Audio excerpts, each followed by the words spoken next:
Sir ఒక IAF Indian air ఫోర్స్కి సంబంధించి 2 వార్తలు బాగా సర్క్యులేషన్లో ఉన్నాయి. మనం దీన్ని క్లబ్ చేసి చూడొచ్చు, ఎందుకంటే 2 ఐఏఎఫ్ఏ కాబట్టి. ఒకటి ఎంఆర్ఎఫ్ఏ అంటే ఫైటర్ ఎయిర్క్రాఫ్ట్ కాంట్రాక్ట్ ఇచ్చేది ఒకటైతే, ఇంకొకటి జీఈ ఇంజన్స్ మన తేజస్కి. ఒకటి జీఈ ఇంజన్స్ ఏదైతే ఉందో పెనాల్టీ వేశారని చెప్పి వచ్చింది, తర్వాత లేదు అని వచ్చింది, ఇండియా వెయ్యలేదు అని. దాని తర్వాత ఏమో మళ్ళీ లేదు GE-20 సప్లై చేస్తున్నారు, 2025కే వచ్చేస్తుందని. ఇంకొక పక్కన చూసినట్టయితే కనుక ఈ ఎయిర్క్రాఫ్ట్ ఏవైతే మనకు ఎప్పటి నుంచో పెండింగ్లో ఉన్నాయో వాటిని కూడా మళ్ళీ ఇండియా కాంట్రాక్ట్స్ ఇవ్వాలనుకుంటుందని. ఈ రెండింటిని మనం ఎలా చూడాలి సార్? అంటే ఎందుకు అంటే ఒక్క కామన్ థింగ్ అయితే ఏంటంటే మన ఎయిర్క్రాఫ్ట్స్ మన దగ్గర కావాల్సినవి లేవు, ఎప్పటి నుంచో అవి అందరూ అంటుంది. సో ఈ టైంలో ఈ 2 న్యూస్ని ఎలా చూడాలంటారు? మనకు 42 స్క్వాడ్రన్స్ అన్నది మనకు అప్రూవ్డ్ స్క్వాడ్రన్స్. 42 స్క్వాడ్రన్, ఒక్కొక్క స్క్వాడ్రన్లో రమారమి 18 ఎయిర్క్రాఫ్ట్స్ ఉంటాయి, ప్లస్ ట్రైనింగ్ ఎయిర్క్రాఫ్ట్స్ ఉండొచ్చు. దానికి ఏదైనా combination single seater, double seater లాంటివి, లేదా దానికి స్పేర్ పార్ట్స్ కోసం కొంచెం 1-2 అడిషనల్ పెట్టుకోవచ్చు. దీన్ని క్యానిబలైజ్ చేస్తే పెట్టుకోవచ్చు, ఎందుకంటే వీళ్ళకి పార్ట్స్ ఒకసారి డిలే అయితే కనుక పెట్టుకోవడానికి పెట్టుకుంటారు. సో రఫ్లీ 18 అనుకుందాం, 16 to 18 ఒక్కొక్క స్క్వాడ్రన్లో ఉంటాయి. సో మనకు 42 స్క్వాడ్రన్స్ అప్రూవ్డ్ స్క్వాడ్రన్స్. కానీ మనకు చూస్తే కనుక ఈ 42 స్క్వాడ్రన్స్ ఎప్పుడు అప్రూవ్ చేశారు? ఎన్నో దశకాల ముందర అప్రూవ్ చేశారు. ఎలా ఈ 42 నెంబర్ వచ్చింది అంటే కనుక just to defend our territory. వాళ్ళు ఇన్కర్షన్ చేశారంటే రక్షించుకోవడానికి మాత్రం సరిపడినంత పెట్టుకున్నాం, అంతకుమించి మనం ఆలోచన చేయలేదు.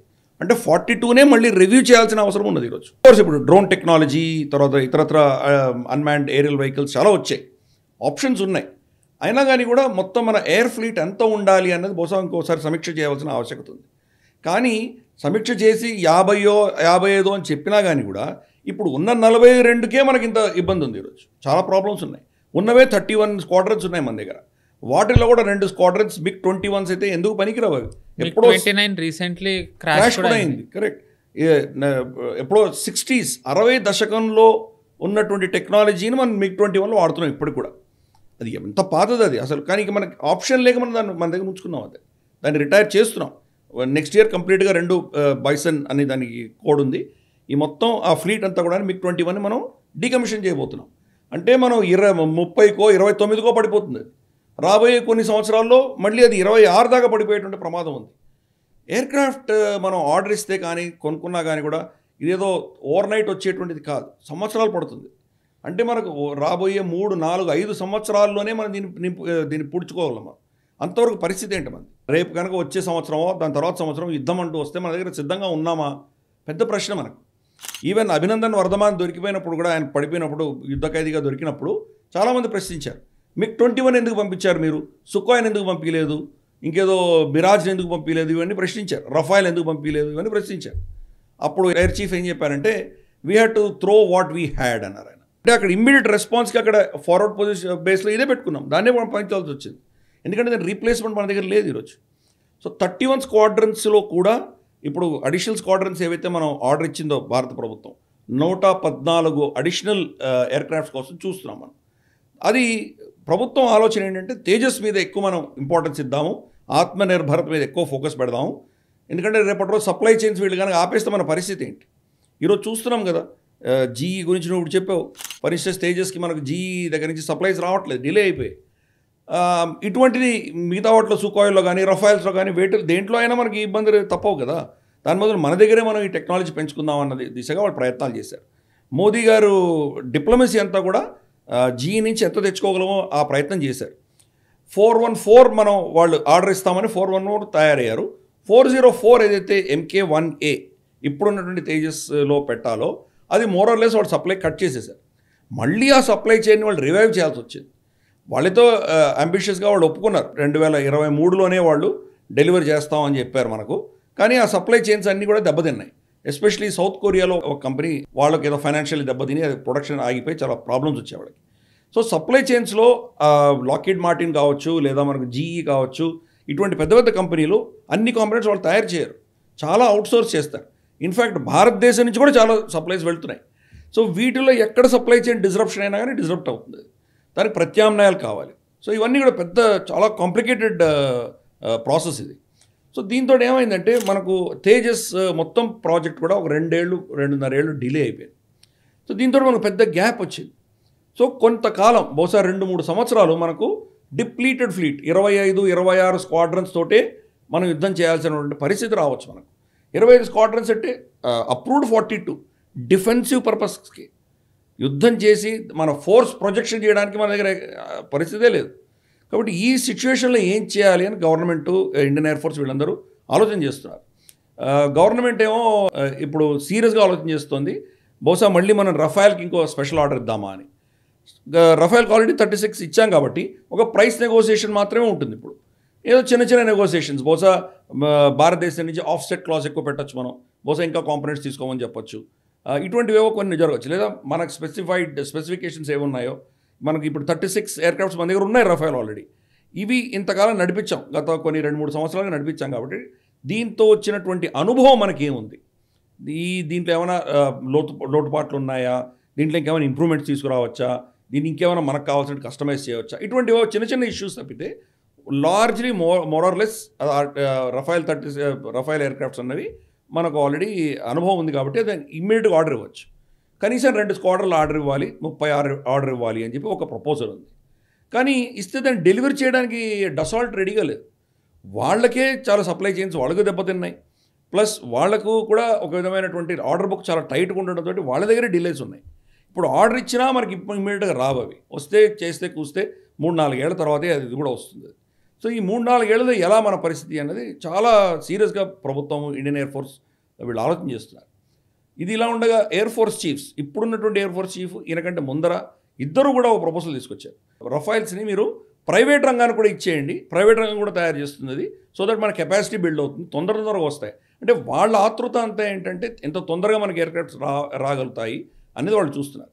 కానీ ప్రభుత్వం దీన్ని డిస్మిస్ చేశారు. ఎక్కడ కూడా ప్రపంచంలో ఏ ఎయిర్క్రాఫ్ట్ కూడా 2 కంపెనీలు తయారు చేయవు, ఏదో ఒకటే కంపెనీ తయారు చేస్తుంది. దానికి ఉన్నటువంటి ఛాలెంజెస్, టెక్నాలజీ ఛాలెంజెస్, దానికి ఉన్నటువంటి చాలా ఇష్యూస్ ఉన్నాయి. కాబట్టి ఆ దృష్ట్యా ప్రభుత్వం దాన్ని డిస్మిస్ చేసింది. హెచ్ఏఎల్కే వాళ్ళు అడిషనల్ హ్యాంగర్స్ ఇస్తున్నారు, అడిషనల్ కెపాసిటీ ఇస్తున్నారు. బహుశా ఇప్పుడు ఈ సంవత్సరం అంటే ఈ వచ్చే సంవత్సరం మేబీ 2025 వరకు 4-5 తేజస్ వాళ్ళు ఇవ్వగలరు. కానీ కెపాసిటీని బిల్డ్ చేస్తున్నారు. ఇప్పుడున్నటువంటి కెపాసిటీ ప్రకారం 10 నుంచి 12 వరకే వాళ్ళు డెలివరీ చేయగలరు సంవత్సరానికి. దాన్ని 24 దాకా తీసుకెళ్తున్నారు. పూనాలో, నాసిక్లో, చాలా దగ్గర ఇంకా 4-5 ప్రాంతాల్లో ఇవన్నీ కూడా వాళ్ళ కెపాసిటీ బిల్డ్ చేసే దిశగా ప్రభుత్వం ఇన్వెస్ట్మెంట్ చేస్తుంది.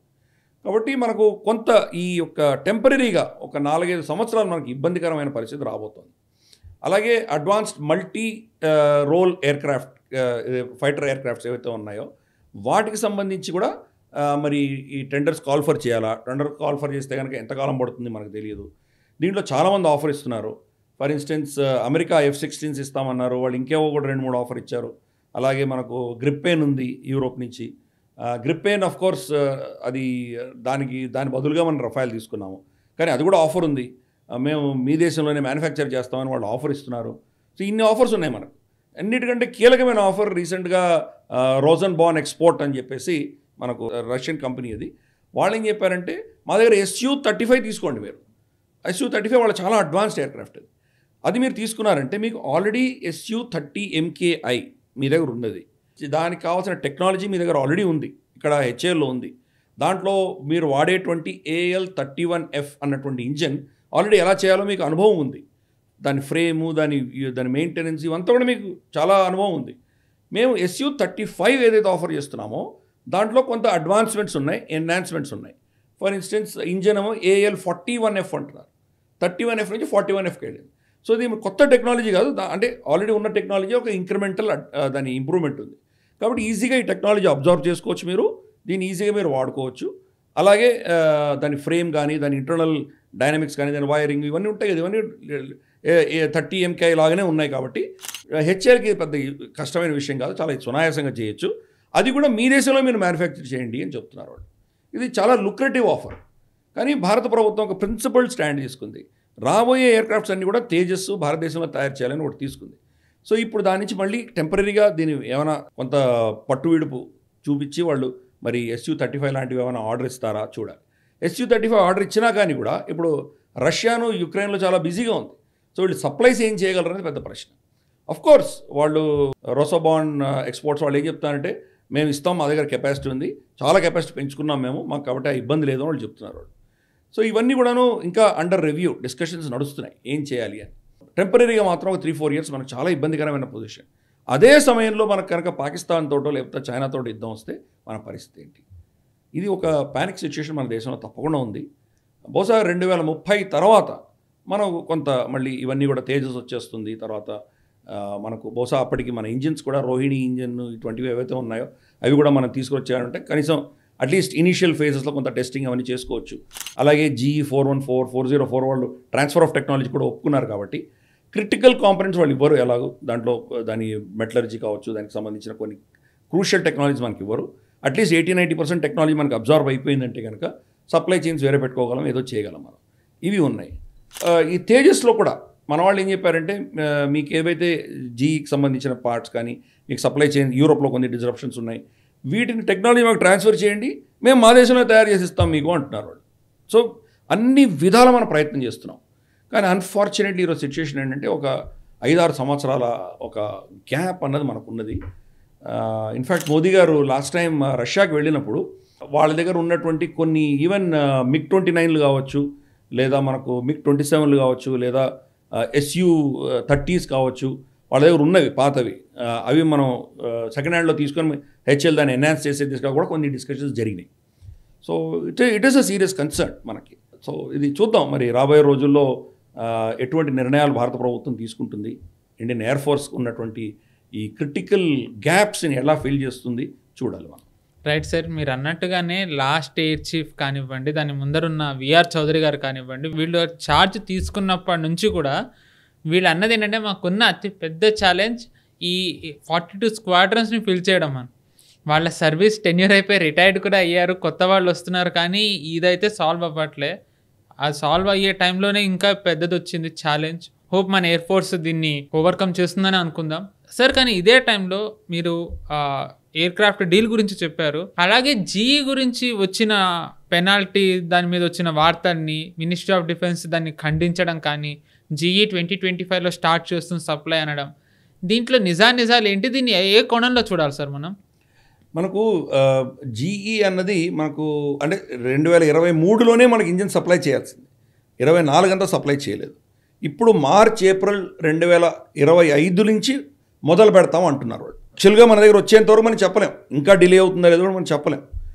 అంటున్నారు ఇస్తామంటున్నారు, చూద్దాం. అప్పటికి ఆల్రెడీ 2 సంవత్సరాలు లేట్ అయిపోయింది, 2 years లేట్ డిలే అయిపోయింది. సో మనకు ఏ కాంట్రాక్ట్లో అయినా కానీ కూడా చెప్పిన డేట్కి మీరు ఇవ్వకపోతే పెనాల్టీ క్లాసెస్ అని ఉంటాయి దాంట్లో. మన దగ్గర కూడా పెనాల్టీ క్లాసెస్ ఉన్నాయి. ప్రింట్ అన్నటువంటి ఒక మ్యాగజీను భారతదేశం ఆల్రెడీ వాళ్ళ మీద పెనాల్టీస్ వేశారు అని చెప్పి వాళ్ళు ఒక కథనం, ఒక స్టోరీ చేశారు వాళ్ళు. దాన్ని గవర్నమెంట్ ఆఫ్ ఇండియాని అడిగితే కనుక వాళ్ళు ఏం చెప్పారంటే ఫ్యాక్చువలీ ఇన్కరెక్ట్ అన్నారు, ఖండించలేదు, ఫ్యాక్చువలీ ఇన్కరెక్ట్ అన్నారు.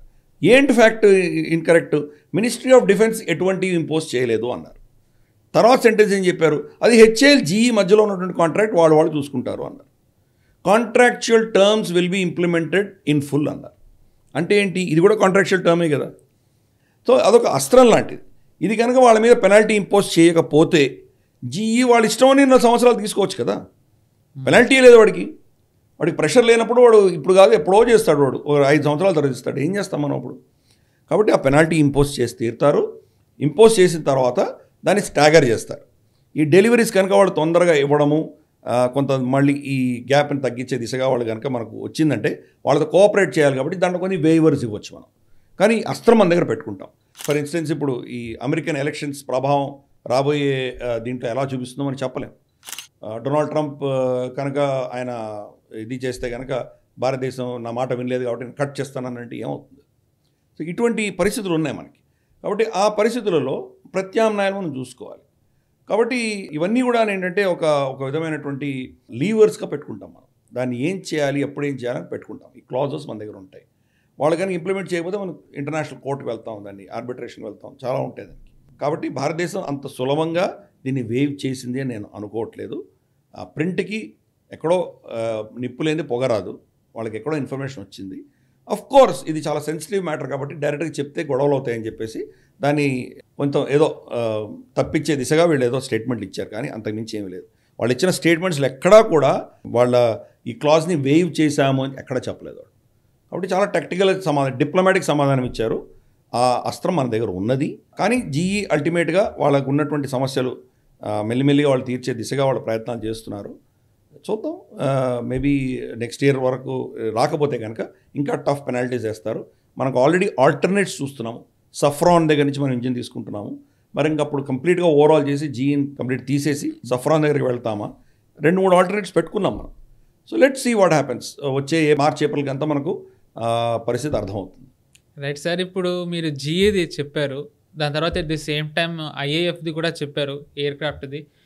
ఒక కామన్ పాయింట్ ఏంటంటే సార్, ఇక్కడ ఒక దాంట్లో అమెరికన్ కంపెనీని మనకి ఎలా ప్రాబ్లమ్స్ క్రియేట్ చేస్తుందో చూసాం. ఎట్ ది సేమ్ టైం ఇంకో అమెరికన్ కంపెనీ మనకి ఎయిర్ క్రాఫ్ట్ ఆఫర్ చేశారు.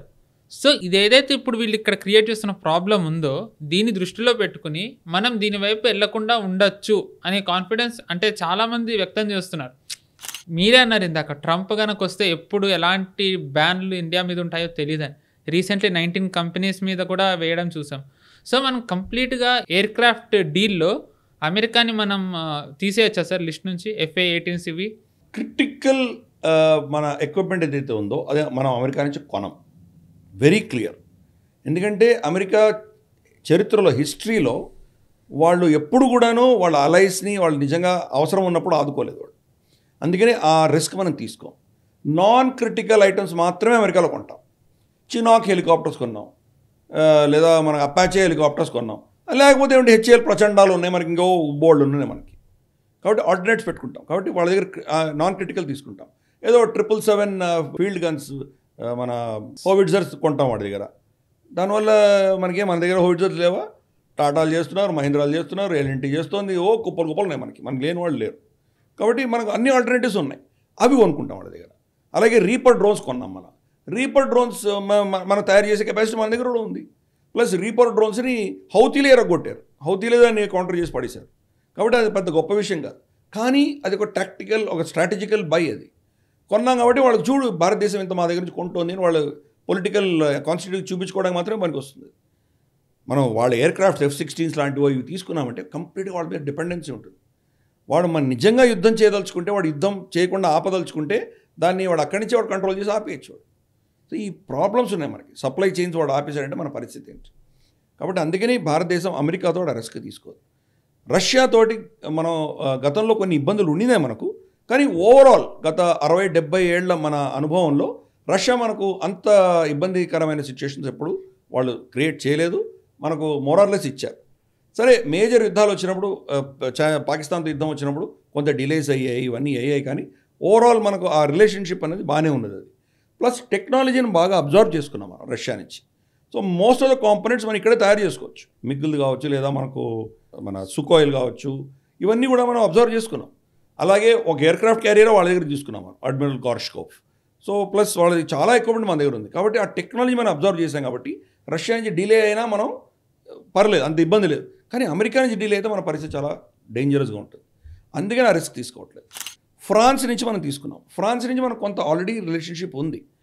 మనం గతంలో మిరాజ్ తీసుకున్నాము, కొంత డిఫరెంట్ ఎక్విప్మెంట్స్ తీసుకున్నాం. సబ్మరీన్స్లో వాళ్ళ ఇన్వెస్ట్మెంట్, స్కార్పియన్ క్లాస్ సబ్మరీన్స్ తీసుకున్నాము. ఇవన్నీ వాళ్ళతోటి మనకు రిలేషన్షిప్ ఉంది. కాబట్టి మనకు వాళ్ళ బిహేవియర్ ఎలా ఉంటుందో మనకు తెలుసు. ఫ్రాన్స్ కూడా మనకు చాలా కీలకం.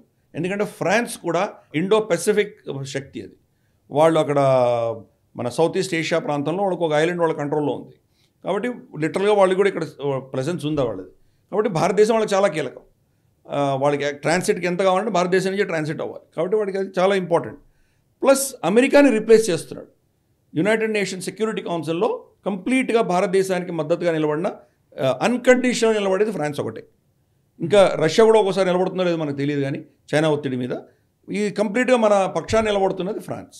కాబట్టి క్రమేపీ ఈ రిలేషన్షిప్ని మనం తీసుకెళ్ళాం. అందుకని అమెరికా మీద డిపెండెన్సీ అన్నది కొంత మనం క్రిటికల్ ఫీల్డ్స్లో మనం తీసుకోము.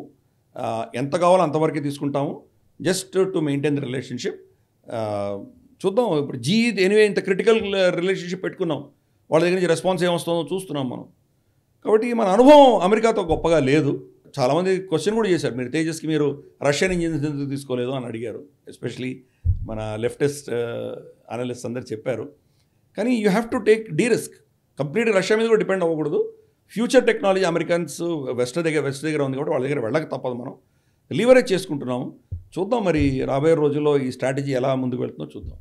కరెక్టే సార్, ఇందాక అన్నట్టుగా మామూలుగా ఇంగ్లీష్లో సేయింగ్ ఉంటుంది అమెరికన్ allies గురించి, ఎనిమీస్ గురించి. To be America's enemy is dangerous, but to be America's ally is fatal అని. సో యాక్చువల్లీ సూసైడల్ ఇంక ఇప్పుడు మళ్ళీ ప్రూవ్ అయింది. ఎందుకు మనం అంటే ఫ్యూచర్లో మళ్ళీ ఎవరన్నా కనుక F-16 ఎందుకు తీసుకోవట్లేదు అంటే కనుక GEనే ఒక ఎగ్జాంపుల్ అనొచ్చు. ఈ వీడియో మీకు నచ్చినట్టయితే లైక్ చేయండి, 10 మందికి షేర్ చేయండి. అలాగే కామెంట్ల రూపంలో మీ అభిప్రాయాలను మాతో పంచుకోండి. Nationalist hub group of channels ను సబ్స్క్రైబ్ చేసుకుని తెలుగునాట జాతీయవాద జర్నలిజాన్ని ప్రోత్సహించండి. ఈ వీడియో కింద ఉన్న బెల్ ఐకాన్ పై క్లిక్ చేయడం మర్చిపోవద్దు.